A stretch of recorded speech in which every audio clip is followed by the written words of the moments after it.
Magandang gabi po sa bawat isa sa atin. Magandang gabi din po sa mga nandito sa Zoom. Magandang gabi po sa mga nanonood po ngayon sa Facebook, si Brother Pablo, si Nanay Mercy, and saka si Brother Jack. And I suppose ang mga kapatiran nandun po ngayon sa Sagada, sa Norte, ay nanonood din po sa mga oras na ito. So tayo po ay naka-live ngayon dito sa Covenant Reformed Seminary of Asia at atin pong ipagpapatuloy ang ating pag-aaral patungkol sa Sabbath ng Panginoon.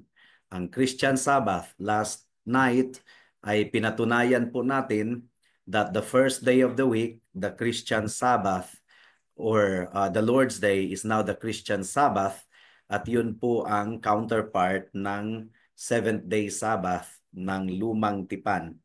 And if you want to review that lecture, nandito lang naman po sa FB website po ng Covenant Reformed Seminary of Asia. Ngayon pong gabi ay ang focus po natin ay ang New Covenant Theology na nagsasabi na hindi lang ang Sabbath ang na-abrogate sa New Testament, kundi pati pa ang the whole of the Ten Commandments. It's no longer applicable in the New Covenant or in the New Testament. So ang law of God, wala na daw, napalitan po ng law of Christ as if the law of Christ is different from the law of God. So yun po ang ating patunayan, yun ang ating i-refute ngayong gabi. Now mag-ingat po tayo dahil medyo nag-gain na po ng ground ang NCT or known as New Covenant Theology na ginagawang ina-abrogate po ang Christian Sabbath. So nawa po ay tulungan po tayo ng ating Panginoon sa ating pagpapatuloy po ngayong gabi. Hilingin po natin ang tulong po ng ating Panginoon. Tayo po ay manalangin. Salamat po o Diyos sa isang pagkakataon na ito na maipahayag namin in a systematic way ang inyong salita. At naniniwala po kami sa bisa at kapangyarihan ng inyong salita o Diyos. Tulungan ninyo ang inyong lingkod sa paglalahad at naway handa ninyo ang puso at isipan ng lahat ng mga nanonood ngayon sa Facebook at maging nandirito po sa Zoom. Bigyan ninyo kami ng talas ng pag-iisip at pag-unawa ng inyong salita. At naway humantong ito sa kapurihan ng inyong pangalan at kaligtasan ng mga wala pa kay Kristo. Ito po ang aming samod dalangin sa pangalan ni Jesus. Amen. Deacon Isagani, good evening. Siya po ay nanonood din po at si Brother RJ De Vega ay nanonood din po ngayon. Now, let me share my screen ng ating presentation po ngayon. And paki-thumbs up na lang po kung okay na po sa end po ninyo ang ating presentation po ngayong gabi para po tayo ay makapagpapatuloy. All right. Ko muna ito.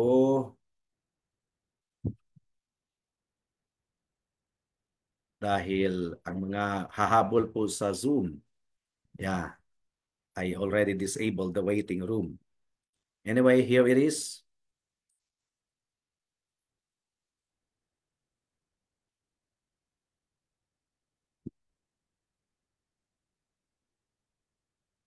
All right. So this is our lecture tonight is about the law and the Sabbath.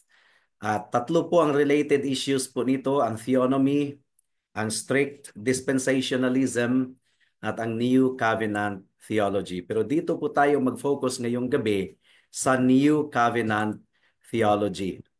Now, meron pong dalawang katotohanan patungkol sa New Covenant Theology or NCT. Meron pong dalawang katotohanan na atin pong matutunan. Una, NCT is not a monolithic movement. NCT is not a monolithic movement. Ang ibig pong sabihin po nito mga kapatid, hindi po talaga, there is no such thing as, for example, kung makabasa ka ng isang statement at sasabihin mong, okay, here is what all NCT theologians believe. Hindi po monolithic ang kanilang belief. Iba-iba po sila. Kaya po mahirap pong i-refute ang NCT sapagkat iba-iba po talaga. Iba-iba ang pananaw ng mga identified NCTs po natin. There is no such thing as monolithism sa kanilang pananaw. Pangalawa, NCT is a relatively new school of thought. Nag-umpisa lang po ito sa late 1970s at nabuo ito hanggang sa 1980s. Wala po talagang tinatawag na long string of NCT theologians within church history. At kung ang nagpapakomplicate pa nito, mga kapatid, is that there is no definitive work regarding NCT. Wala po talaga tayong libro na mababasa na masasabi nating definitive na pinanghahawakan ng lahat ng mga NCT theologians. Wala. The ones that have come out that seek to be definitive, well, nakakatanggap din ng mga kritisismo mula sa kanilang kasamahan. At sinasabi na hindi po yan ang NCT. So, kung ating titingnan ng NCT, para kang nagpapako ng isang bubble gum sa dingding na hindi talaga ito sturdy, hindi po talaga ito matibay. Ang New Covenant Theology. So this is a relatively new school of thought. At ano ba ang distinctive feature ng New Covenant Theology? Ang sabi po ng NCT people, there is a new and distinct law. Ang assertion po nila, binigay po ng Panginoong Jesus ang batas that is distinct. Nagbigay si Kristo ng batas, called as, ang tawag po nila dito, Law of Christ. Nagbigay ang Panginoon ng batas that is distinct and different from that which was in the Old Covenant. So ang batas daw na binigay ni Kristo ay iba sa batas na matatagpuan sa Old Covenant, particularly the Ten Commandments. So you have this law in the Old Testament, the Ten Commandments at iba pang mga batas, and now you have over here in the New Testament na ang tawag po nila ay Law of Christ. So there's a difference between the law of God and the law of Christ. Now I believe na nagpa-parse po sila ng mga words na katulad ng ginagawa ng mga dispensationalists. Ang mga dispensationalist kasi meron silang babasa sa isang gospel na sinasabing kingdom of God, and then sa ibang passage nababasa nila na kingdom of heaven, and then they are trying to make a difference between the kingdom of God and the kingdom of heaven, when in reality they are one and the same thing. They are actually synonymous. Ganun din po ang ginagawa ng mga NCT people. Ang law of God at saka law of Christ, binigyan po nila ng distinction. So in the Old Testament, it's called the law of God, and in the New Testament, it's called the law of Christ. At ang pinaka-proof text po nila ay matatagpuan po sa 1 Corinthians 9:21. Now, kung tingnan po natin dyan sa screen po natin, ang sabi po dito, to those outside the law, I became as one outside the law, not being outside the law of God, but under the law of Christ, that I might win those outside the law. So, sa passage po ng 1 Corinthians 9:21, ay sinasabi kaagad ng mga NCT people, see, this is different. This is a distinct law mula sa ating makikita sa Old Testament. Ang Old Testament ang law of God, pero ang New Testament ang law of Christ. As if opposite at magkaiba si Kristo at saka ang Diyos, Ama. So, meron po talagang implication po nito mga kapatid sa doctrine of God. As if iba ang batas ng Diyos Ama at iba din ang batas ng ating Panginoong Hesus Kristo. Dahil tinitake po nila yung passage na yan out of context. Meron pa silang mga ibang mga teksto na fino-forward, no? Itong Galatians chapter 6 verse 2, ang sabi po dito, bear one another's burdens and so fulfill the law of Christ. So matatagpuan po natin ang katagang law of Christ. And then Ephesians chapter 2 verse 14 hanggang sa 16. Ang sabi po dito mga kapatid, "For he himself is our peace, who has made us both one and has broken down in his flesh the dividing wall of hostility by abolishing the law of commandments expressed in ordinances, that he might create in himself one new man in place of the two, so making peace, and might reconcile us both to God in one body through the cross, thereby killing hostility." Now, somewhat similar po, magkahalintulad po sa mga dispensationalist view of the law, ang isang NCT theologian ay magsasabing, unless daw ang batas ay inulit sa New Testament, unless ang batas ng Old Testament ay inulit sa New Testament, hindi natin ito susundin. So, ang lahat ng batas sa Old Testament na inulit sa New Testament, susundin po natin. Again ha, maingat po tayo. Ang sabi po ng mga NCT, unless the law is repeated in the New Testament, we are not to follow it. Well, kung consistent lang talaga sila na tumindig sa pananaw na ito, for instance, what about incest? Yung magkakapatid na nagsisiping. What about incest? Ang mga NCT theologian ay nagsasabi na ang incest ay kasalanan. Pero ang tanong dito, wala kang mababasa na kahit isang bersikulo sa New Testament na nagsasabi na kasalanan ang incest. Saan mo kukunin ang pananaw na ang incest o yung sexual relation between magkakapatid or magkakamag-anak? Saan mo yan kukunin kung i-assert mo na ang incest ay kasalanan? Kailangan kang kumuha ng passages sa Old Testament. Di po ba?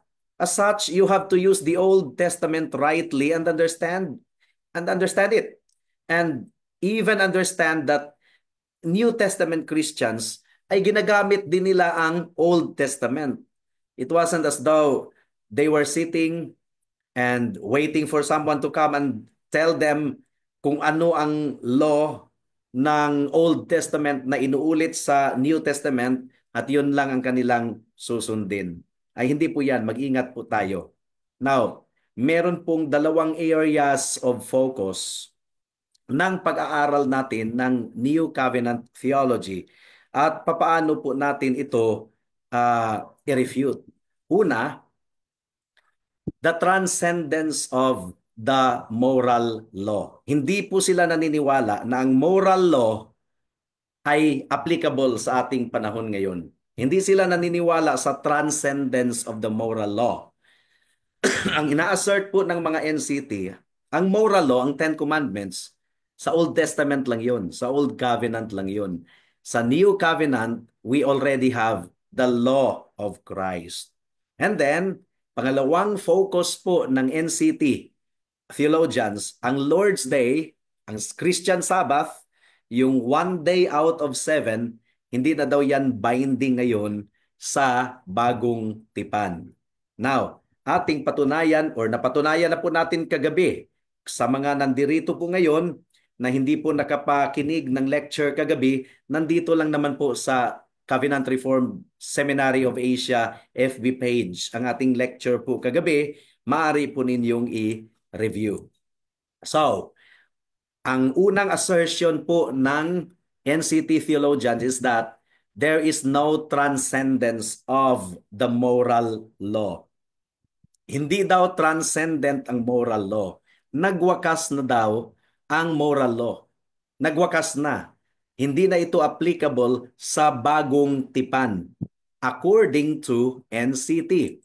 NCT theologians do not agree with the transcendence of the moral law. According to them, there is no moral law that transcends time, whereby tayo ngayon sa 2024 ay kinakailangang sundin po ito. The moral law na yung sinamarize po ng ating Panginoon sa sinamarize ng ating Panginoon or ang moral law na sinamarize sa Ten Commandments at kinategorize ng ating Panginoon into two greatest commandments, love God and love neighbor. Wala na daw yan sa ating kapanahunan ngayon.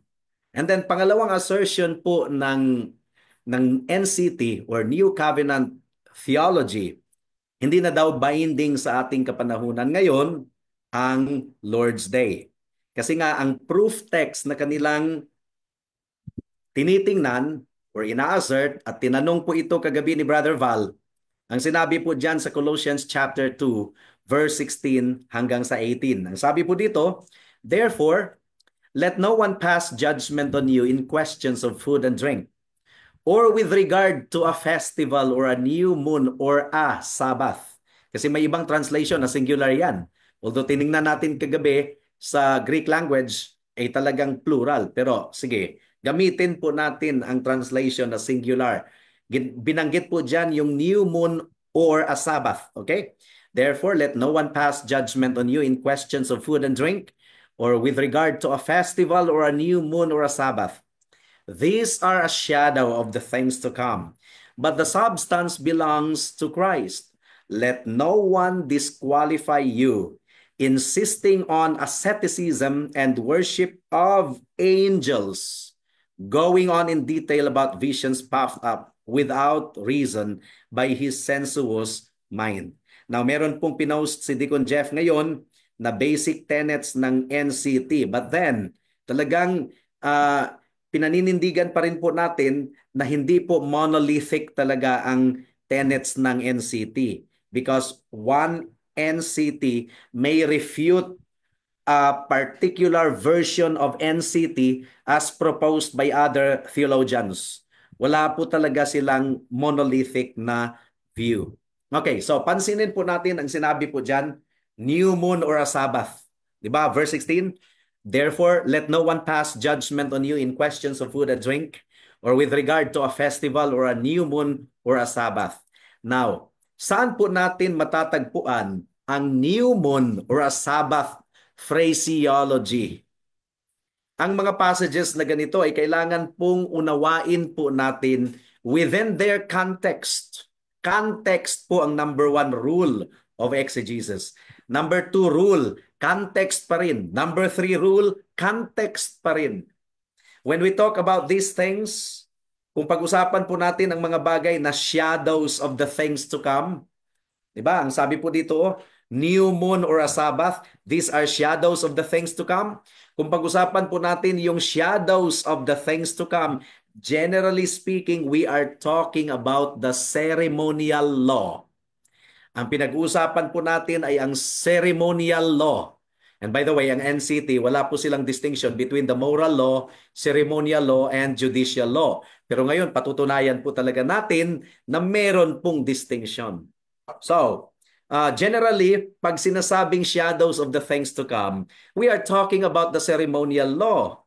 Yung may akda ng Book of Hebrews na sinasabi niya na shadow of that which was to come. And now na si Kristo ay dumating na, ang shadow po ay nagwakas na, lumipas na. Now ang phrase na ginamit po dito sa Colossians chapter 2 is a phrase that is used many times in the Old Testament. Ano itong phrase na ito? New moon or a Sabbath phraseology. Ginamit po ito maraming beses sa Old Testament at ang tinutukoy po ay ceremonial law. And we can see this exact phrase na ginamit po sa translation ng Old Testament, yung Greek translation na ang tawag po ay Septuagint. Okay. New moon and Sabbath, saan yan mababasa?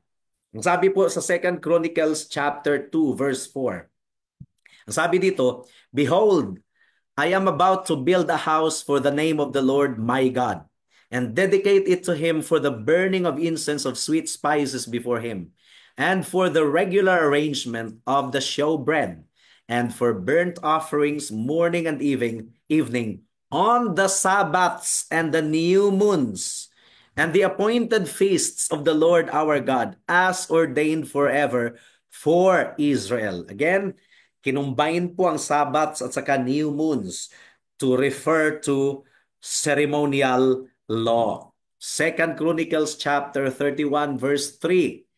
The contribution of the king from his own possessions was for the burnt offerings, the burnt offerings of morning and evening, and the burnt offerings for the Sabbaths, the new moons, and the appointed feasts, as it is written within in the law of the Lord. So yung Sabbaths, new moons, and appointed feasts, pinag-isa na tumutukoy po hindi po sa moral law, kundi sa ceremonial law. Isaiah chapter 1 verse 13 and 14. Ang sabi dito, bring no more vain offerings. Incense is an abomination to me. New moon and Sabbath and the calling of convocations. I cannot endure iniquity and solemn assembly. Your new moons and your appointed feasts my soul hates. They have become a burden to me. I am weary of bearing them. So, patunay po talaga ito na ang phraseology na new moon and Sabbath ay ceremonial law. Hindi po ito tumutukoy sa weekly Sabbath. Iba po ang weekly Sabbath, yung 1 day out of 7 na ilalaan natin para sa pagsamba sa ating Panginoon bilang isang congregation, bilang isang iglesia. Hosea chapter 2 verse 11. Ang sabi po dito, and I will put an end to all her mirth, her feasts, her new moons, her Sabbaths, and all her appointed feasts. So, yun po. Talagang ceremonial law po ang tinutukoy po ng phraseology na ito. New moon, Sabbaths, and all appointed feasts. Hindi po ito tumutukoy sa the Sabbath, the day of rest, 1 day out of 7, na nakalagay po sa pang-apat na entry ng 10 utos ng Diyos. Ezekiel chapter 45 verse 17. Ang sabi po dito, it shall be the prince's duty to furnish the burnt offerings, grain offerings, and drink offerings, and the feasts, the new moons, and the Sabbaths, all the appointed feasts of the house of Israel. He shall provide the sin offerings, grain offerings, burnt offerings, and peace offerings to make atonement on behalf of the house of Israel. So sana po ay nakita po ninyo. Obviously, this phraseology is talking about the ceremonial law.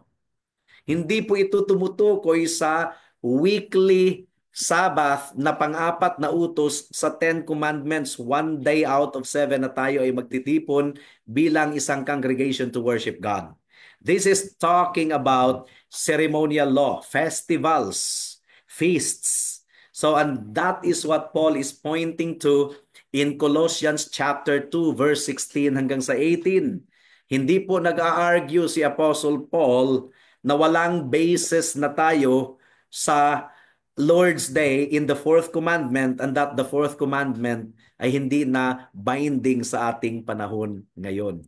Now, dumako po tayo sa tatlong distinctions ng batas. And by the way, ang NCT people, hindi po nila nilalagyan ng distinction ang batas ng Diyos.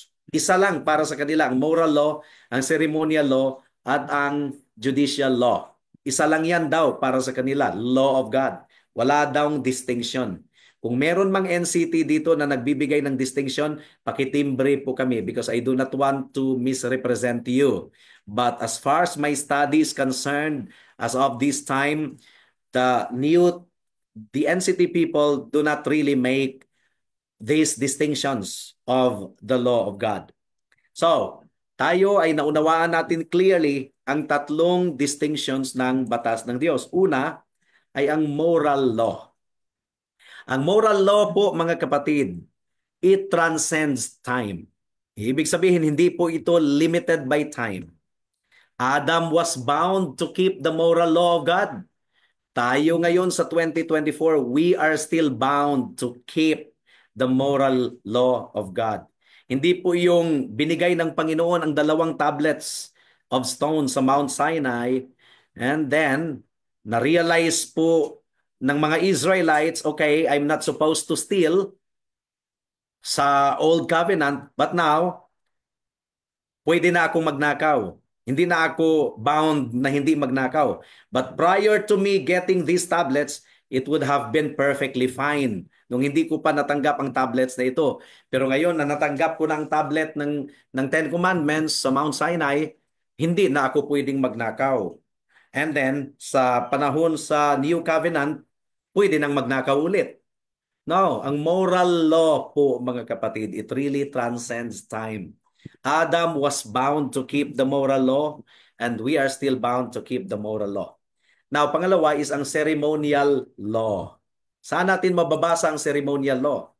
We see them within the various festivals, new moons and Sabbaths, around festival activities. Yung binanggit po kanina, maraming teksto ang ating binasa. It affected them how they were to dress. Ang ceremonial law, tinuturuan sila kung paano sila manamit, how to behave, how to eat, where they were to go, where they were to reside, and how they were to build their homes, etc., etc. So yun po ang ceremonial law.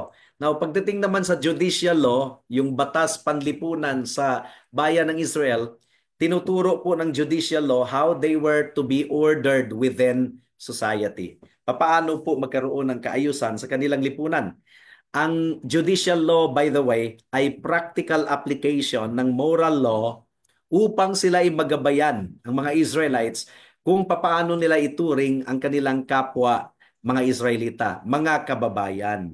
Pero, say for example, ang NCT kasi walang distinction between moral law, ceremonial law, and judicial law. Wala daw distinction. So, kung walang distinction, pansinin po natin ang ibang mga bansa, ang China at ang India. Noong binigay ng Panginoon ang batas doon sa Mount Sinai, ang buong mundo ba ay obligado na sundin ang ceremonial law? Pati ang China at ang India? Kung walang distinction talaga ang moral law, ang ceremonial law at ang judicial law, meaning to say, nung binigay ng Panginoon ang batas doon sa Mount Sinai, within that period of time, ibig sabihin ang mga inchik ay obligado din na sundin ang ceremonial law. Nahahatulan sila ng Diyos kung hindi sila nag-ahit ng tamang pagkaahit o hindi sila nagputol ng kanilang buhok ng tamang pagkaputol or hindi sila nagdamit ng tamang pananamit or ang tao doon sa Africa ay hahatulan ng Diyos dahil hindi niya sinunod yung tamang pag-araro ng kanyang lupa kasi lahat ng iyon ay nandun sa ceremonial law eh. No, no, no, no. There were laws that were put into place at a particular time, at a particular place, and for a particular people. Ang mga Inchik at ang mga Indiano ay hindi po obligado na sundin ang ceremonial law ng Israel during that period nung binigay ng Panginoon iyon. Pero ang mga Inchik at mga Indiano ay obligado na sundin ang moral na batas ng Diyos. Huwag mga lunya, huwag magnakaw, huwag pumatay. So nakita po natin, sinasabi po ng NCT na wala pong distinction ang moral law, ang judicial law at ang ceremonial law. But then, hindi nila nakita na kung walang distinction, ay pwede palang hatulan ng Diyos ang mga inchik dahil hindi nila sinunod ang ceremonial law ng Israel, which is absurd. Which is absurd. Even in the Old Testament, that although ang NCT theologian ay mag-a-argue na walang distinctions between the moral, ceremonial, and judicial, marami pong mga passages sa Old Testament na nagbibigay po talaga ng malinaw na distinction. May distinction talaga between the moral law and ceremonial law. For example, 1 Samuel chapter 15 verse 2 hanggang sa verse 3. Tingnan po natin ang malinaw na distinction between the moral law and ceremonial law. Ang sabi po dito, and Samuel said, has the Lord as great delight in burnt offerings and sacrifices? Ceremonial yan. As in obeying the voice of the Lord? Moral yan. Behold, to obey is better than sacrifice, and to listen than the fat of rams. For rebellion is as the sin of divination, and presumption is as iniquity and idolatry. Because you have rejected the word of the Lord, He has also rejected you from being king. So, sana nakita po ninyo yung distinction. There is really a distinction here by the Lord within the law. Meron pong prominence ang moral aspect ng batas over the ceremonial aspect. Hindi po tinanggap ng Diyos ang ceremony ni Saul or ng mga tao kung violate po nila ang boses ng Panginoon, ang moral na batas ng Diyos. So if you are doing the ceremonial aspect and you are neglecting the moral aspect, you are actually neglecting that which is of greater importance. Another example, Ephesians chapter 2 verse 14 hanggang sa 16. Ang sabi po dito, "For He Himself is our peace, who has made us both one, and has broken down in the flesh the dividing wall of hostility." Ano ba itong dividing wall of his hostility? "By abolishing the law of the commandments expressed in ordinances." So inabolish ang ordinances in order to remove hostility between Jews and Gentiles, that He might create in Himself one new man in place of the two, so making peace, and might reconcile us both to God in one body through the cross, thereby killing hostility. So, what is it within ordinances that made a distinction between Jews and Gentiles? How were the Jews and Gentiles different po, mga kapatid? Was it that the Jews ay pinagbabawal na mag-murder, pumatay, and then ang mga Griego ay merong option whether pumatay sila or hindi? And then binuwag yung difference? Alam po natin that that is really absurd. It is within the ceremonial law that is no longer applicable. Binuwag po ng Panginoon ang wall of partition. At ang wall of partition, yung difference between the Jews and the Gentiles, ay ang ceremonial law. Hindi po wall of partition ang moral law.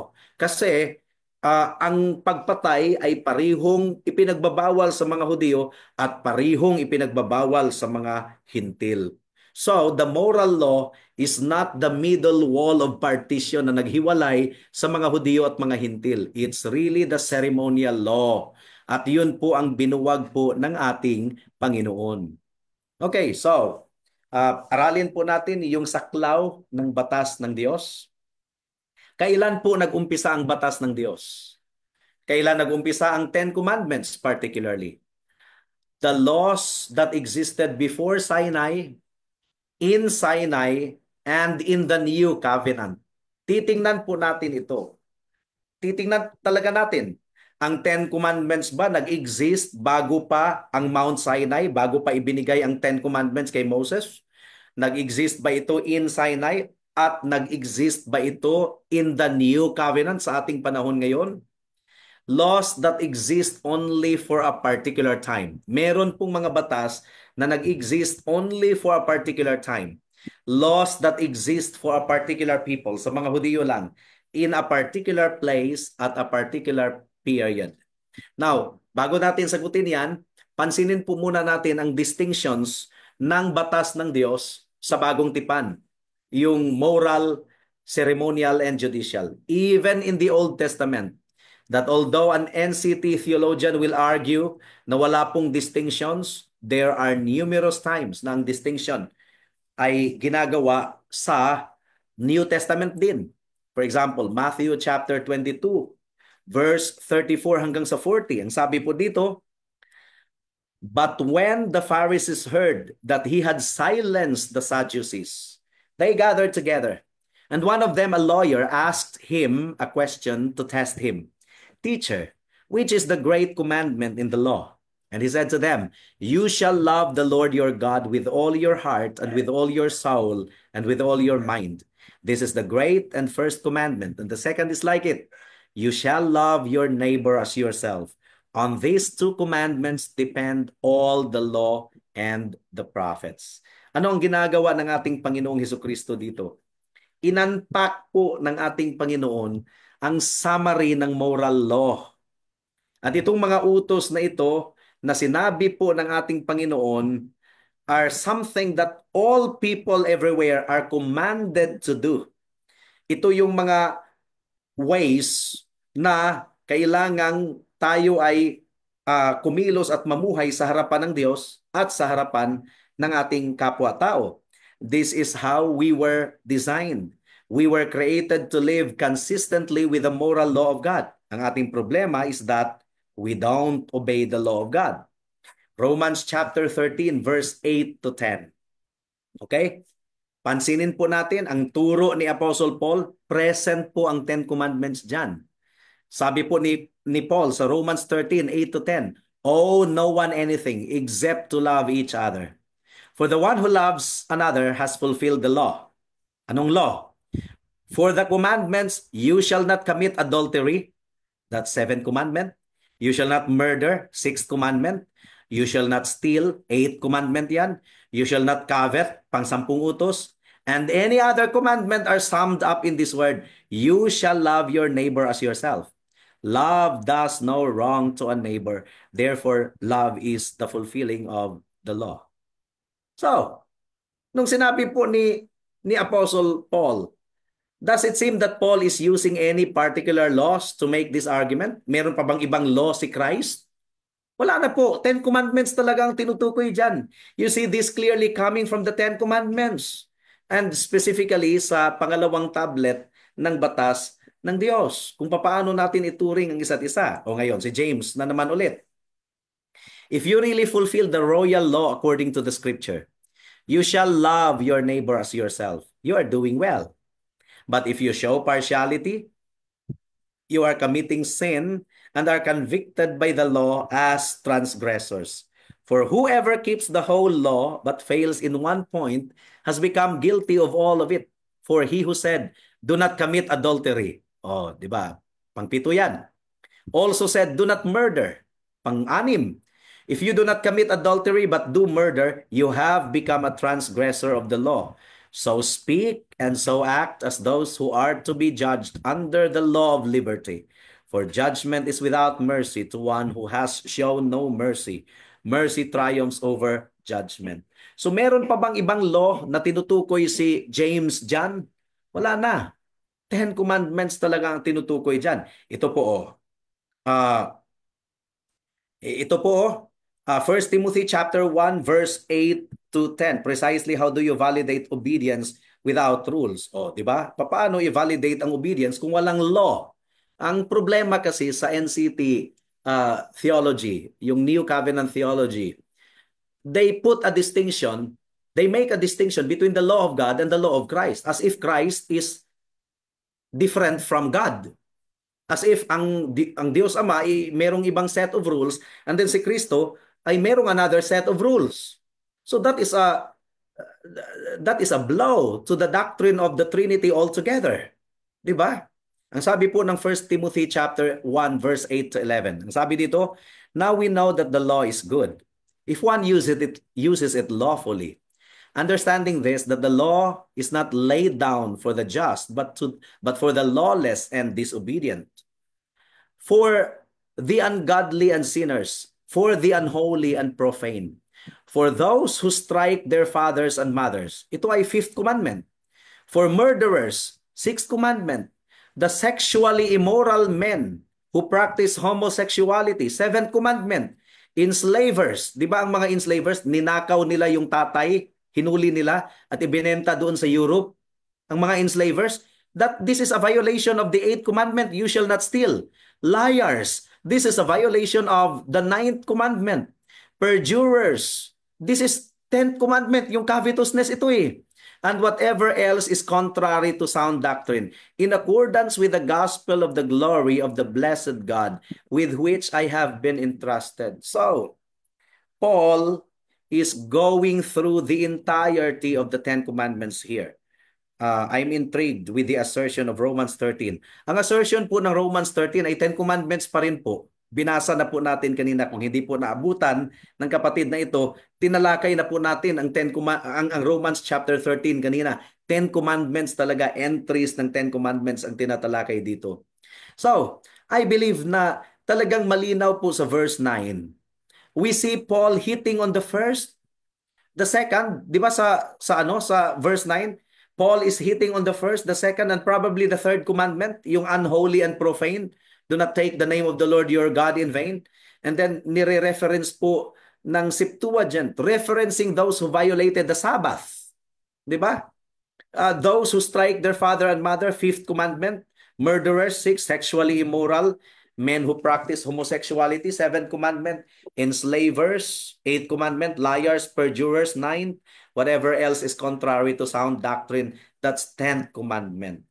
Talagang kumpleto po ang Ten Commandments sa 1 Timothy chapter 1 verse 8 to 11. Paul is clearly unpacking the Ten Commandments, or at least aspects of the Ten Commandments, in order.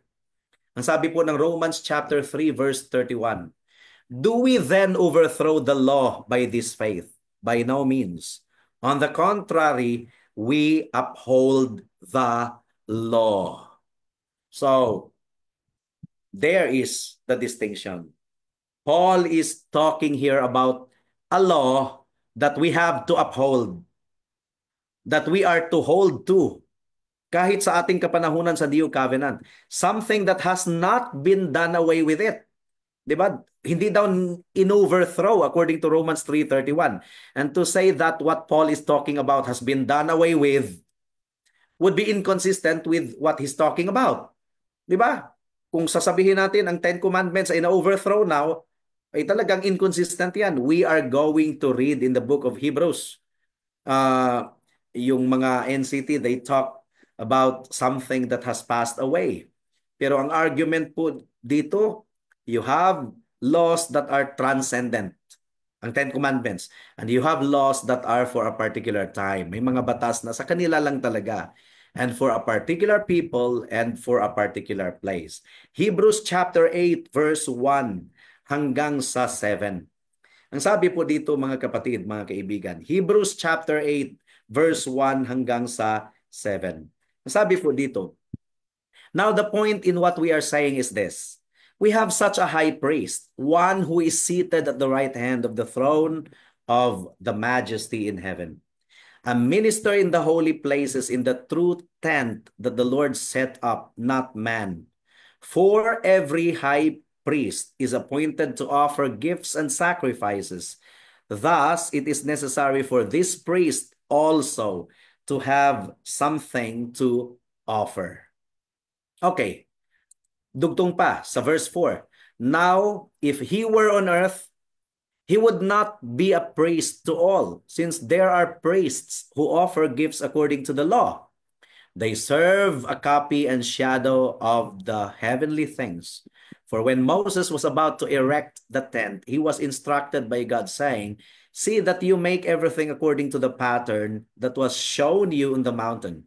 But as it is, Christ has obtained a ministry that is as more excellent than the old, as the covenant he mediates is better, since it is enacted on better promises. For if that first covenant had been faultless, there would have been no occasion to look for a second. And what is it na pinag-uusapan po ni Paul dito na passing away na daw, nawala na? Itong mga dietary and other ceremonial laws ay nawala na talaga.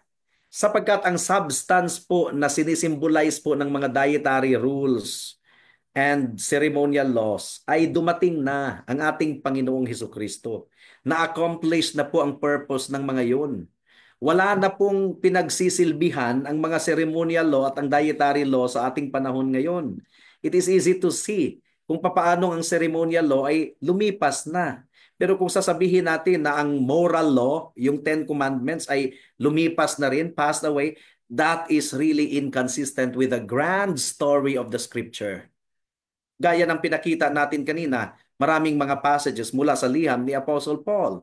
As though, dahil si Kristo ay nandito na ngayon, wala nang pangangailangan pa na sundin ng tao ang moral law.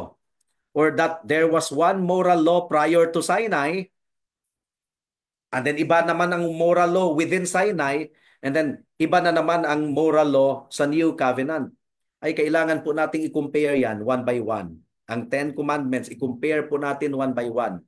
Prior to Sinai, in Sinai at saka sa New Covenant sa ating panahon ngayon. For example, First Commandment. Ang First Commandment, you shall not have any other gods before me. Kasalanan po yun bago ang Sinai. The Lord is presented as the Lord, the one with whom the people should walk. There were men who walked with the Lord. There were those who did not. God executed his judgments against all the gods of Egypt because those gods were an insult to the one true God.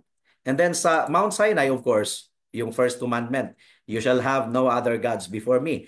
Ngayon, meron bang first commandment sa bagong tipan? Oh yes. The greatest commandment is to love the Lord your God with all your heart, mind, soul, and strength, to put nothing before the Lord.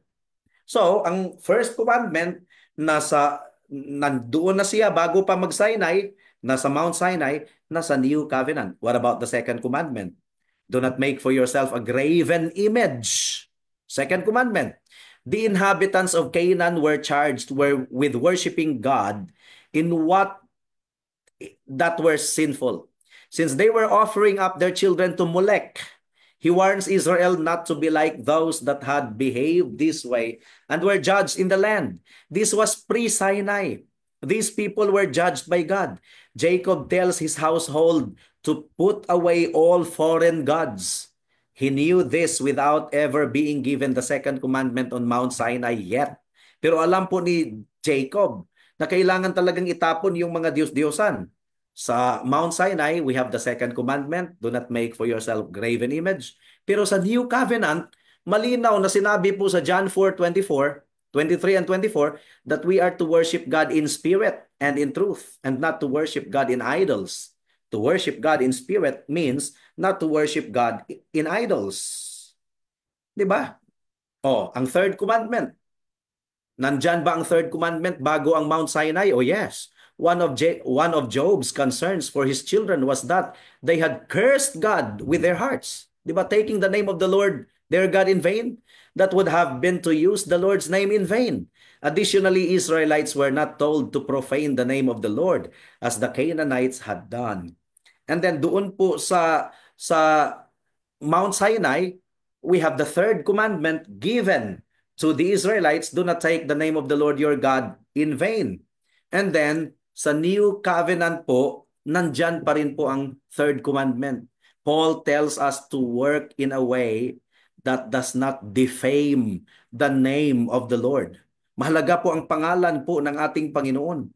Now, what about the fourth commandment? The Lord sanctified the seventh day, doon po sa Garden of Eden, because He rested from His works. Likewise, bago pa po ang Mount Sinai, yung binigay yung Ten Commandments, the Israelites were told to rest on the seventh day. It is as though they already knew that it existed in the way it is worded. Kaya nga ang wording po ng fourth commandment is, remember the Sabbath to keep it holy. Remember, so meaning to say, meron ng prior knowledge. Now what about the new covenant sa ating panahon ngayon? Meron pa rin. The setting apart of a day is demonstrated in the church meeting on the first day, which is called the Lord's Day. The writer of Hebrews tells Christians not to forsake the gathering of believers. The gathering of believers on the Lord's Day is this 1-in-7 pattern, has its basis in the new creation. We have it in the seventh day as in the creation of the world, and here in the first day pointing to the new creation. In the seventh day, it was sanctified in the Lord creating the world. Now in the new covenant, it is sanctified with Jesus Christ being resurrected from the dead. What about the fifth commandment? Sa fifth commandment, talagang si Simeon ay hinatulan dahil hindi niya ginalang yung kanyang tatay na si Jacob. 'Di ba? This is frowned upon in the narrative writings throughout Genesis. Yung hindi paggalang sa mga magulang. Si Simeon, talagang violate niya ang kanyang ama na si Jacob. Hinatulan siya ng Diyos, nawala ang kanyang privilege. And then sa Mount Sinai, binigay ang fifth commandment. What about sa New Covenant? Meron pa rin bang utos na igalang ang mga magulang? Jesus corrects the Pharisees over their practice of Korban. This is the idea that the money that was supposed to be used to support the parents can be used to be given to the temple. Oh, so kinandem po sila ng ating Panginoon because they violated the weightier matter of the law, which is to honor the father and mother. What about sixth commandment, yung murder? Well, si Cain at saka si Abel. Hinatulan po si Cain. Ang mga Hebrew midwives, they refused to kill the Hebrew children after Pharaoh had commanded them to. And then doon po sa Ten Commandments, of course, the sixth commandment, you shall not kill. And then sa New Covenant, pinaliwanag po ng Panginoon sa Sermon on the Mount, pointing to even the heart that God looks at, which is to hate your brother is to be murdering him in your heart. So ang murder ay kinandem din sa New Covenant. What about ang seventh commandment, yung adultery? Well, Joseph's resistance to Potiphar's wife na sinabing kasalanan sa harapan ng Panginoon. He did not receive this command from Mount Sinai. This was before that. Pero alam po ni Joseph na kasalanan ang adultery. Now, sa Mount Sinai, we have the seventh commandment, do not commit adultery. What about in the New Covenant? Jesus describes likewise in the Sermon on the Mount, pointing once again that God looks at the heart, that God would judge the heart. Nahahatulan po ng ating Panginoon ang heart na kung tumingin ka daw sa babae na may pagnanasa sa puso mo, you have already committed adultery in the heart. Now, what about the eighth commandment, yung pagnanakaw? Well, si Jacob at saka si Laban, 'di ba? May issue sa pagnanakaw diyan. Ni-recognize po ni Laban na kasalanan ang magnakaw. At saka ang mga anak ni Jacob ay nag-respond kay Joseph. Ang sinabi po nila na kasalanan ang magnakaw. Di ba? They were accused of stealing the silver or the golden cup.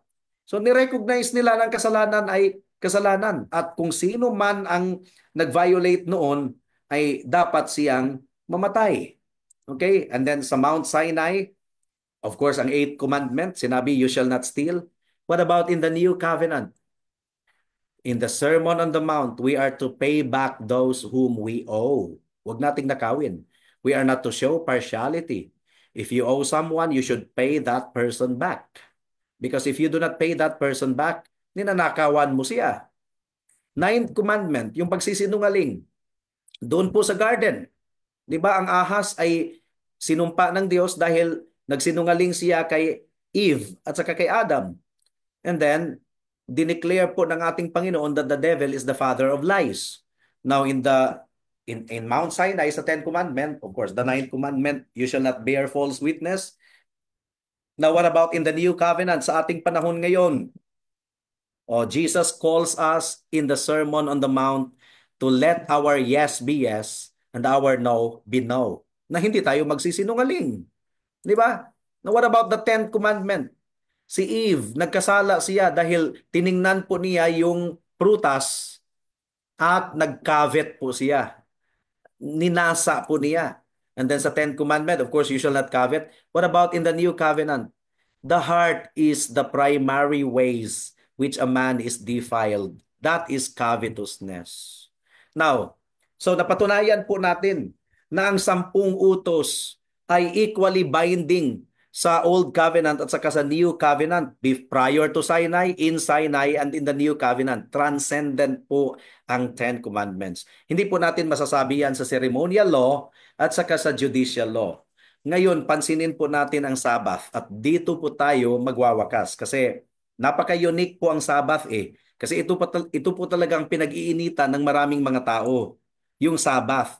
At ina-accuse nila ang mga Reformed churches na mga legalista daw dahil mahigpit sa Sabbath. Sinusunod lang po natin ang batas ng Diyos. So meron po tayong mga pagbubulay-bulay na kailangan po nating isipin concerning the Sabbath. As a Christian minister, 'di ba? As a Christian pastor, kung ang Sabbath ay hindi na legal and binding sa ating panahon ngayon, yung 1 day out of 7. So, ibig sabihin, kung pastor ako ngayon sa New Covenant, am I just to pick any day whenever and how we meet? Pwede bang magkasundo ang church na, busy lahat pag Sunday. So, ano na lang tayo? Sa Wednesday na lang tayo magtitipon para sa pagsamba. So, as a pastor, may kalayaan ba tayong gawin yan? Kasi nga ang Sabbath pala, yung 1 day out of 7 na naging Lord's Day, Sunday, first day of the week, na pinatunayan natin kagabi, ay sa first day of the week, Sunday. So, meron pala tayong kalayaan bilang pastor na piliin ang Miyerkules. Yun na lang po ang ating i-declare na day of worship. Kung ang Sabbath ay hindi na legal and binding sa New Covenant. What about the frequency? Dahil wala na palang Sabbath law sa New Covenant, so pwede palang hindi every Sunday ang ating worship. Pwede natin gawing once a month na lang. Bakit ang NCT mag insist pa rin na magtitipon yung congregation nila once a week?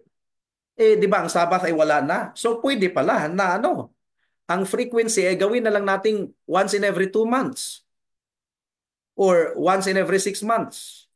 'Di ba? Problematic po talaga kung atin pong anong tawag dito, kung atin pong buwagin ang pundasyon po. Okay. Or pwede bang sabihin mo na pwede na lang tayong magtipon once in every 6 months kasi wala na pong Sabbath ngayon. Hindi na kasi siya legal and binding. So tayo dito sa church, magkakasundo na lang tayo. There is one gathering for the church to worship together once every 6 months. And that is going to be a big gathering. So itong mga tanong na ito na ngayon lang po na-comment dahil late po na nag-entry ay talagang ini-invite po natin ang ating audience na i-review, panuorin po kasi patapos na rin po tayo sa ating lecture po ngayon. Or as a Christian minister, kung wala na palang Sabbath sa New Covenant, as a Christian minister, can I compel you to be at the church every single day? Or can I compel you to be at the church twice a day on Sunday? What if we start to do that? 'Di ba?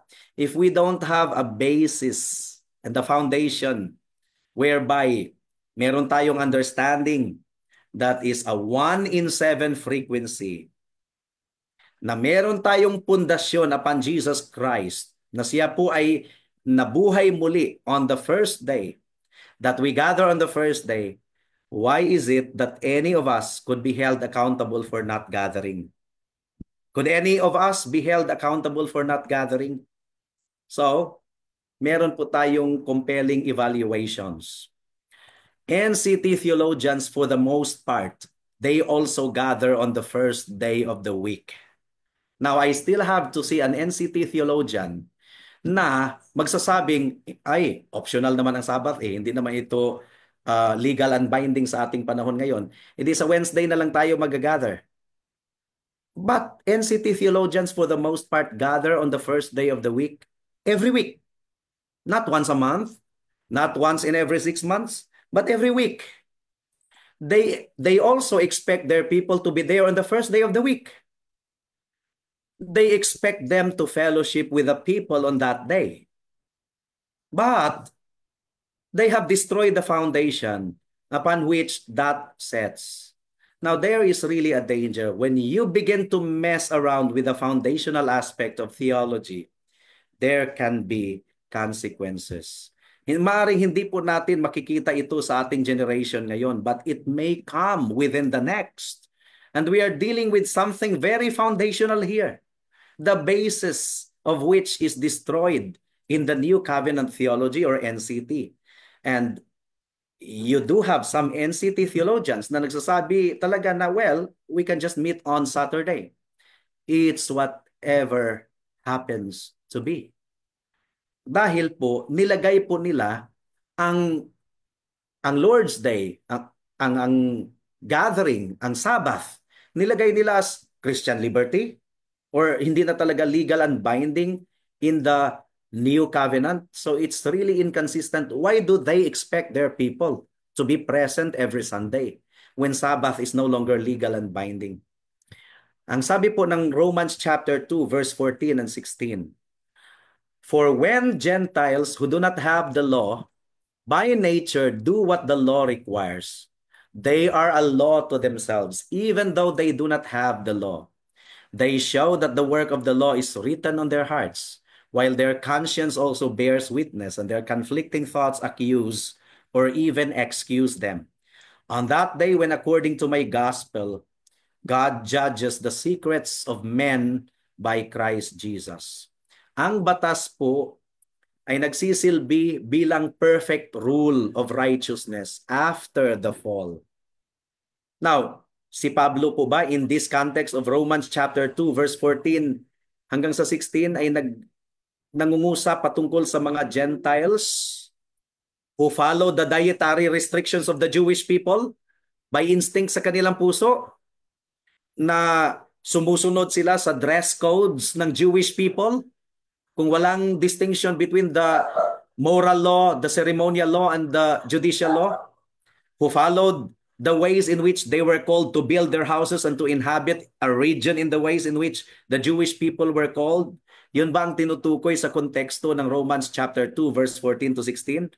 Or ang sinasabi po ni Apostle Paul na ang mga Gentiles ay nag-aahit in a certain way because the law of God is written on their heart, and therefore meron silang instinct knowledge na ganyan ang kanilang pag-ahit, ganyan ang kanilang pag-araro? No. Obviously, in Romans chapter 2, verse 14 and 16, Paul is talking about the moral law. He is talking about the moral law na transcendent siya sa parihong Jews and Gentiles before Sinai, at Mount Sinai, or in Mount Sinai, and in the new covenant. Matthew chapter 5, verse 17 hanggang sa 20. Do not think that I have come to abolish the law or the prophets. I have not come to abolish them, but to fulfill them. For truly I say to you, until heaven and earth pass away, not an iota, not a dot will pass from that law until all is accomplished. Therefore, whoever relaxes one of the least of these commandments and teaches others to do the same will be called least in the kingdom of heaven. But whoever does them and teaches them will be called great in the kingdom of heaven. For I tell you, unless your righteousness exceeds that of the scribes and Pharisees, you will never enter the kingdom of heaven. So, tayo ba ay maniniwala na ang sinasabi po ng ating Panginoon that He only meant that this applied for a period of time hanggang sa kanyang kamatayan lamang, resurrection and ascension? No. I believe that this is something that applies to us as well. Romans chapter 8 verse 1 hanggang sa verse 4. Ang sabi po dito, mga kapatid, there is therefore no condemnation for those who are in Christ Jesus. For the law of the Spirit of life has set you free in Christ Jesus from the law of sin and death. For God has done what the law, weakened by the flesh could not do, by sending His own Son in the likeness of sinful flesh.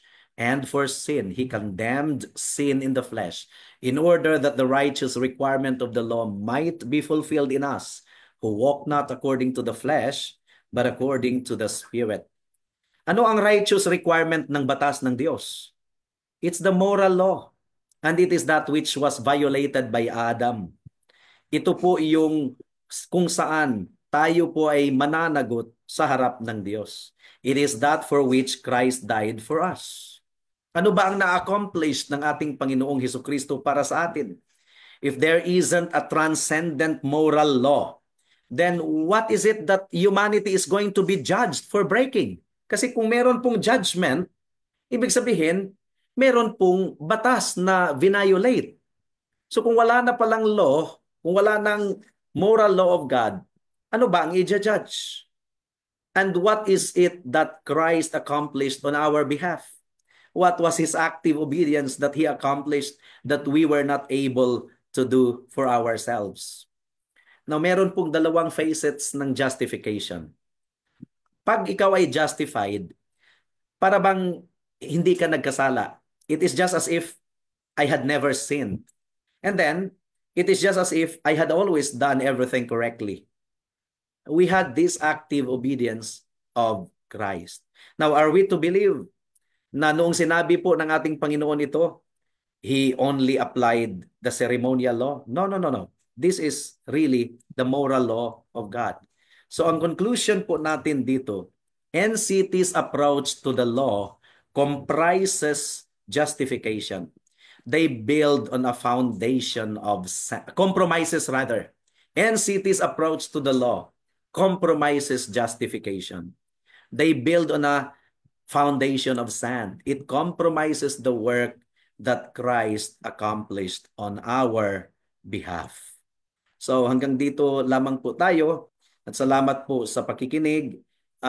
Maaari na po nating buksan ang ating mga camera kung gusto po ninyong ma-identified, and then tinitingnan din po natin ngayon ang mga questions dito sa Facebook at saka dito po sa Zoom. May I know where in the New Testament is Sabbath keeping commanded to Christians? I am willing to give my entire library to the one who can show me that verse. We invite this person to watch our lecture last night. And we also invite this person na umpisahan po ang ating lecture ngayong gabi kasi nga patapos na po tayo sa tanong na ito. Meron pong nagtanong dito, I'm curious po, if the moral law was disobeyed by Adam, are asserting that the Ten Commandment exists prior to Adamic covenant? Thanks. Positive law, yung yung huwag kumain ng bunga ng the tree of the knowledge, hirap ng Tagalog. The tree of the knowledge of good and evil, that was a positive law. So, ang positive law kasi ang superficial na nakikita natin eh. But the moral law is submission to God. Pagpapasakop natin sa Panginoon. 'Di ba? Idolatry is choosing objects rather than God. In the case of Adam, mas pinili niya si Eve kaysa sa ating Panginoon. Remember, hindi po nadaya si Adam. Hindi nadaya si Adam. Talagang ang babae lang ang nadaya. 'Yun ang malinaw na sinabi sa 1 Timothy chapter 2 verse 12. Hindi po nadaya si Adam. So, bakit nagkasala si Adam? Kailan ba siya nagkasala? Nung kumain siya or bago pa siya kumain, nagkasala na siya kasi meron siyang desisyon na mas pinili niya ang kanyang wife kaysa sa Panginoon. So it was the sin of the heart, idolatry po 'yun. Superficial lang po yung positive law. Kasi ang moral law na kalaki po nito is ipinagpalit po ni Adam ang Diyos sa kanyang wife na si Eve. He chose the creature over the creator. So moral law pa rin ito ang violate po ni Adam doon po sa Garden of Eden.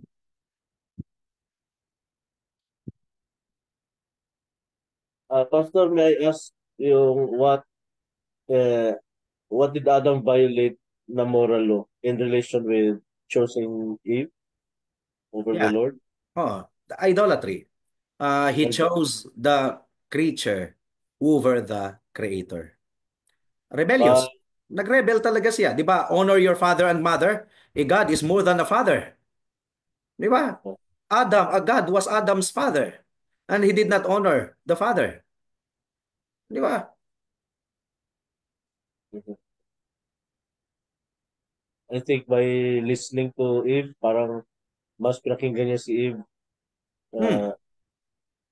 with yung pagkain din ng na inalok sa kanya ni Eve or something else. Hindi ko alam kung ito, but I am referring po to the priority of the Ten Commandments since it is the moral law of God. Remember, ang revelation po ng ating Panginoon is progressive revelation. The moral law of God is already written upon the hearts of men. Na-articulate nga lang during Mount Sinai.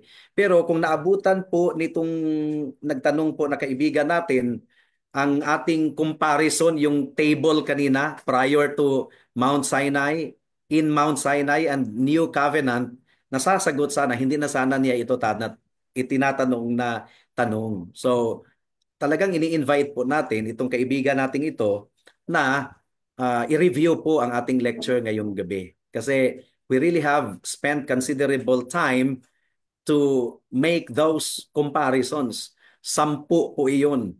Talagang Talagang ano yun, we spent considerable time. Nakakapagod pong ulitin po kasi. Kasi mahaba po talaga yun. Hi, Pastor. I just want to ask po in case those who are working on the Lord's Day because of the call of professional duty, like those of working as a medical professional, doctor, nurse, uninformed person, uninformed ka, uniform pala, personnel and the like, are they committing sin? Okay. Napabilang po ito sa sinasabi po ng ating Panginoon na deeds of necessity and deeds of mercy. In the case of medical doctor, deeds of mercy to save a patient. In the case of a nurse, deeds of necessity, deeds of mercy. In the case of uniformed personnel, deeds of necessity to maintain public safety and the like. So, ito yung provision ng Sabbath na except for deeds of necessity and deeds of mercy na pinaliwanag po ng ating Panginoong Hesukristo. So, the Ten Commandments is, let me put it this way, the Ten Commandments is moral law. Adam disobeyed the moral law. Therefore, Adam disobeyed the Ten Commandments. Katulad ng sinasabi ko, progressive revelation kasi. Ang moral law, tinanim na ng Panginoon sa puso po ng tao. So the Ten Commandments ay tinanim na niya. Nilagay na po niya sa puso ng tao. Pinaliwanag na po yan sa Romans chapter 2, verse 14 hanggang sa 15. Ngayon, progressive revelation, ibig sabihin, hindi po lahat naka-record at na-spell out at na-articulate because God did not reveal word for word, articulately His will at once. Meron po tayong progressive revelation. It just so happened that in the Mosaic Covenant, talagang what is written in the heart is already written on the tablets of stone. And hindi po natin pwedeng, dahil hindi po naka-record na violate ni Adam yung Ten Commandments altogether, ibig sabihin, invalid na ang Ten Commandments ay hindi nag-exist during the time of Adam sa Garden of Eden or hindi ang Ten Commandments ang violate. Hindi po, kasi nasabi nga sa Book of James chapter 2 verse 10, if you obeyed the whole law of God and disobeyed one portion of it, you are already disobeying the whole. So, hindi po talaga yan. So, the Ten Commandments is written in Adam's heart, therefore, he disobeyed them. Hindi man na-articulate na ang Ten Commandments talaga ang violate ni Adam whole. Naniniwala po tayo na isang paglabag lang, isang kasalanan lang, that is already equivalent to violating the whole. Yun po ang sinabi po sa uh, James chapter 2 verse 10. Hindi po talaga yung tipong kailangan po talagang dos por dos, litra por litra ay mababasa po natin kasi nga progressive revelation po tayo. The mother of all sin is covetousness. 'Di ba ang covetousness? Yung mother of all sin. Because of covetousness, man doesn't want to recognize God. He wants to have another God. 'Di ba? You shall not have any other gods before me. Because of covetousness, gusto niyang agawan ng trono ang Diyos. Do not make for yourself graven image. Recognize the true and living God. But because of covetousness, man wants to imagine his own version of God. Di ba? Do not use the name of the Lord your God in vain. But because of covetousness, hindi ginalang ng tao ang pangalan ng Diyos. Ang tinataas ng tao ay ang kanyang sariling pangalan. Di ba? Ang sabi po ng Panginoon, the Lord's day is mine. My Sabbath is mine. Isaiah chapter 58 verse 13. Pero ang tao, kinavet niya ang what belongs to God especially, meron siyang sariling lakad on the Sabbath. The authority of God says, honor your father and mother. But because of covetousness, I want to have my own authority. So, covetousness pa rin yun. So, Adam coveted the authority of God and the final word of God, the sovereignty of God by making his own version of authority. Sinunod po niya yung kaniyang wife. Thank you very much po, Pastor, for the enlightenment. God bless. Sa Diyos po ang papuri. Sa Panginoon po ang papuri. So again, we cannot expect talaga na na word for word, litra for letra ang ano ha, ang nasa ano kasi progressive revelation po tayo. Okay, meron pa po tayong mga tanong.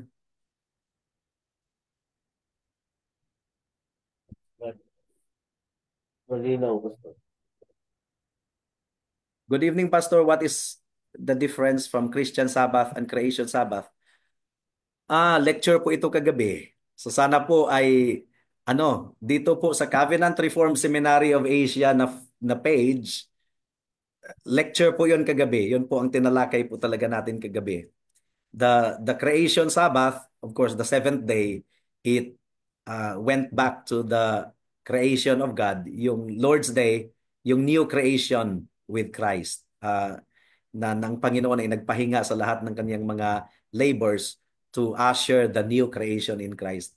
Andun po yon sa lecture po kagabi. So we really invite you to watch that lecture last night. Okay, Garrett po, I was confused by the semantics. Mayroon naman pong pagpapaliwanag talaga kung talagang buksan lang natin ang isipan. Salamat at nakuha po ng ating kaibigan.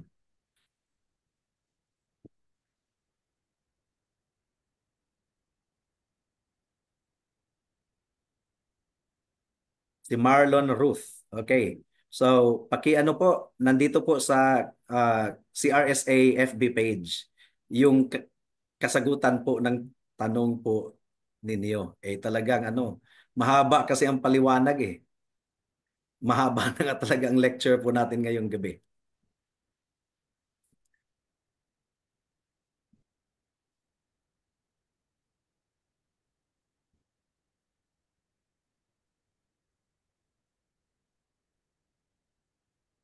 Imik na naman ulit ang bahay kubo.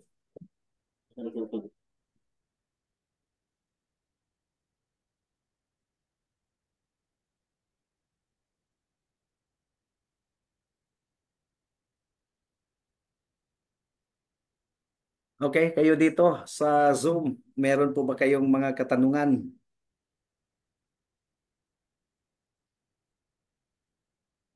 Wala si ano, si brother. Yung nagtanong lang, Romans 14.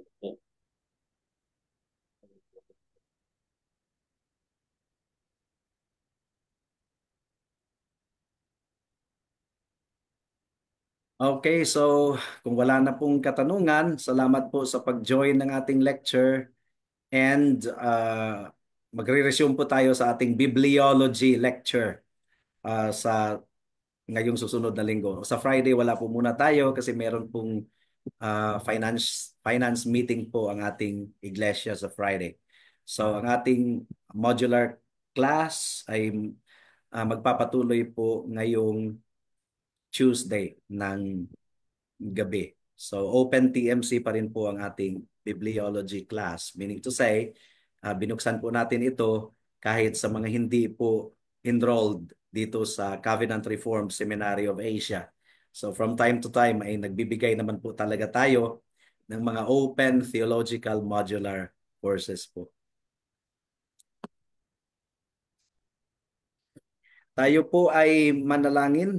Could we request Brother Tony Abel to give us the closing prayer?